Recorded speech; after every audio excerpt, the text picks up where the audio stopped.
Space ஸ்டேஷனை விட்டு வெளியே வந்து வெற்றிடமான விண்வெளியில ஸ்பேஸ் வாக்.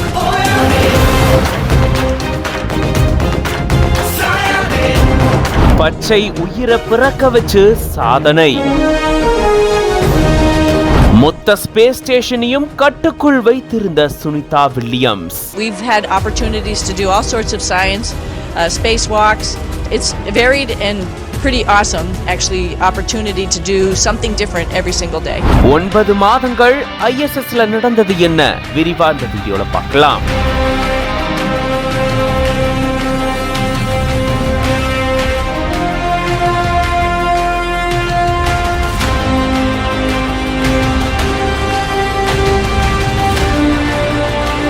ஐம்பத்தி 59 வயதான சுனிதா வில்லியம்ஸும் 62 வயதான வில்மோரும் கடந்த 9 மாதங்களுக்கு முன்னாடி ஆராய்ச்சி பணிக்காக சர்வதேச விண்வெளி நிலையத்துக்கு போயிருந்தாங்க. அவங்க முன்கூட்டியே வர இருந்த சூழல்ல சில காரணங்களால அவங்களுடைய வருகை தள்ளி போடப்பட்டு இப்போ வெற்றிகரமா பூமிக்கு வந்திருக்காங்க.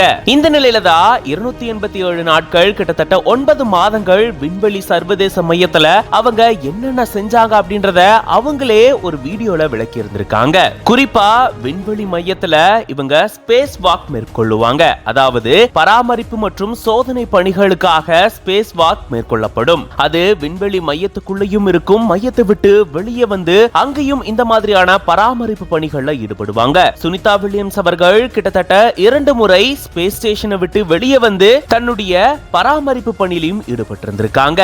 இதுல குறிப்பா அவங்க என்னென்னலாம் பண்ணுவாங்கன்னா, விண்வெளி நிலையத்தினுடைய நோக்கு நிலைய நிர்வகிக்கக்கூடிய கருவிகளை சரி செய்யறது, NICR எக்ஸ்ரே, தொலைநோக்கியில ஒளி வடிகட்டிகளை சேர்க்கிறது மற்றும் டாக்கிங் அடாப்டர்ல பிரதிபலிப்பு சாதனத்தை மாத்துறதுன்னு இந்த மாதிரியான பணிகளை அவங்க மேற்கொள்வாங்க. இந்த மாதிரி பணிகளை அவங்க மேற்கொள்றது மட்டும் இல்லாம கிறிஸ்துமஸ் கொண்டாட்டத்திலும் ஈடுபட்டு இருந்திருக்காங்க. அதே போல கடந்த ஆண்டு அதிபர் தேர்தலையும் வாக்களிச்சிருந்திருக்காங்க. இதுக்கிடையில அவங்க இன்டர்வியூலாம் கூட கொடுத்திருந்தாங்க.